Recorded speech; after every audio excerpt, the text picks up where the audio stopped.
Welcome, my friends, to Shaking the Salt with Dr. Peppers. My bio reads from troubled teen to teacher of the year, 100-pound weight loss, blah, blah, blah. You know, the sort of thing you're working on in your before and after life story. So at the end of the message, stay tuned if you want to contact me for any reason, including prayers. Thank you, and I'm Dr. Peppers, Shaking the Salt. Here we go. What do all of these people have in common? Are you ready? Johnny Carson, Dick Van Dyke, B.B. King, Barbara Bush, Donald O'Connor, Malcolm X, Robert Kennedy, Paul Newman, Sammy Davis Jr., Idi Amin, and my mama Bootsie Duval. They all would be 97 if they were still living. And as far as I know, there's only two in that who are still living, and that is Dick Van Dyke and my mama Bootsie. I just spent the last almost 2 weeks in St. Louis, where my brother lives, where my mother lives with him because she moved in there to take care of him because he was single and he needed somebody to do his paperwork and to help him open all of his mail and to do the laundry and cooking and a little bit of cleaning. And in the meantime, they travel a lot because my brother's in ministry and Mom rides with him, goes with him wherever they go. And they have a ministry to the Amish and to businessmen and other areas like that. And she feels as if, and she is, a very vital part of that ministry. Now, I don't know why all of the rest of those famous people died, some of them at an early age, at least all of them before they turned 97. And at this time, Dick Van Dyke is still 96, not quite 97 yet, but they were born the same year. All of these people, 1925. Now, they were babies after World War I had ended. As a matter of fact, my grandfather, my mama's daddy, had fought in World War I. In France, he rode a horse. That's how they got around. Wow, have things changed. When my mom looks at technology, and even though she has a purple bling phone and wears her purple Nikes to go walking every day, and yes, she still drives. I know she shouldn't, but she still drives a little bit here and there when my brother's with her and watches. I know that there are people that wonder why some people should be, living and still vibrant and still active like my mom is. I don't know why. Mom was born during a time when there weren't a lot of medicines, and as a matter of fact, as a baby, she was born at home under very non-sterile conditions. And as a little girl, she had a few childhood illnesses, but one of the first big events in her life health-wise was when she was diagnosed with high cholesterol. We had a good hometown doctor that was able to diagnose this even before there was cholesterol medicine.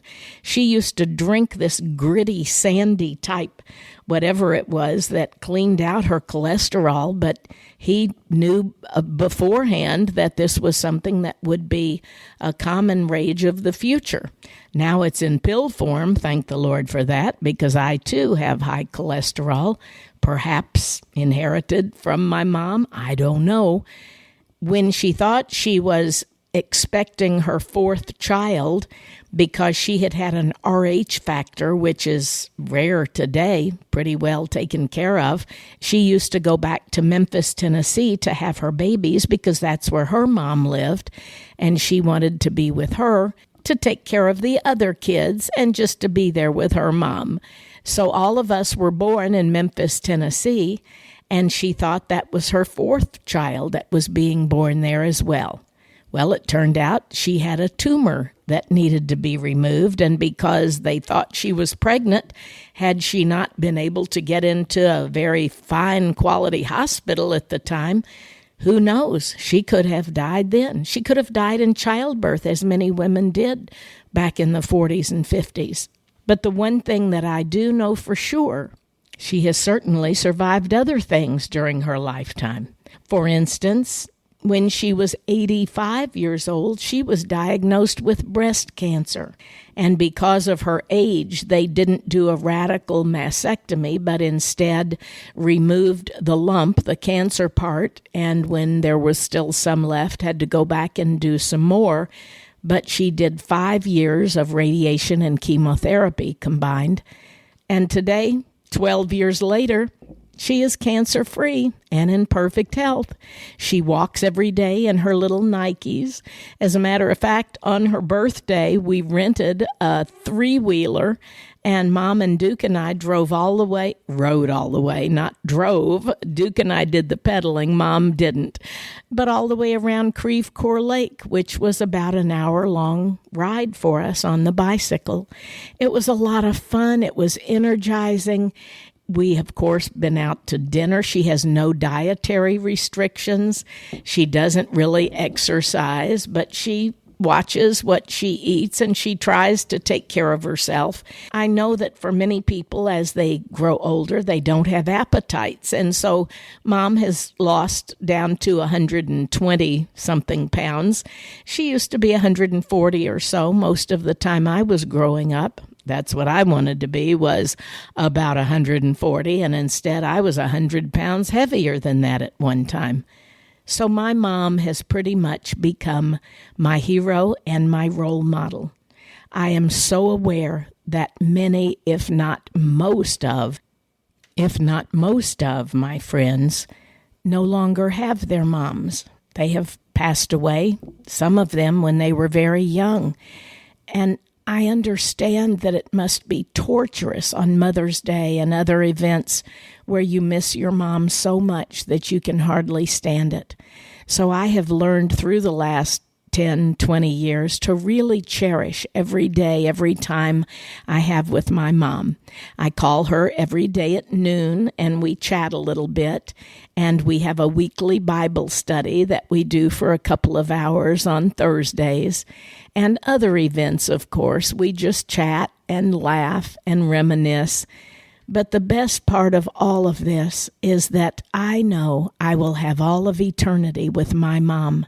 And many of you listening, perhaps you know that your mothers were godly women that have gone on to heaven, but maybe you're not. How can you have that blessed assurance that you will see your loved ones who were Christians? Well, it's very simple. When you turn to Christ and you say, I want to know if you're real. I'm giving you my heart, my soul, my life. I'm trusting in you. I want to see this new life that you promised. I want to be with my loved one, my mother, my father, my spouse, my children, whoever it was that went before you to heaven. That's how you can have that assurance. And that gives me the blessed hope that I'll not only see my mom, but my dad, my grandparents, many of my friends and family members that have gone on before me. I pray that you too, my friend, will have that assurance. And it is as easy as asking Christ to be Lord of your life. Will you do that today? Take him at his word. Get out the Bible. Read in Philippians or John. The book of John in the Bible is a shortened version of really the whole Bible. I would really love it to know that you too have that blessed assurance of eternity with your loved ones. And that's what God promises. I'm Dr. Pepper, shaking the salt. Thanks for being with me today, and God bless. Thanks for staying on, my friend. If you would like to contact me, visit saltandlightministry.com. If you want to share your story with me, ask a question, have me come speak to your group, or maybe just request prayer. Once again, saltandlightministry.com. Thanks, and God bless.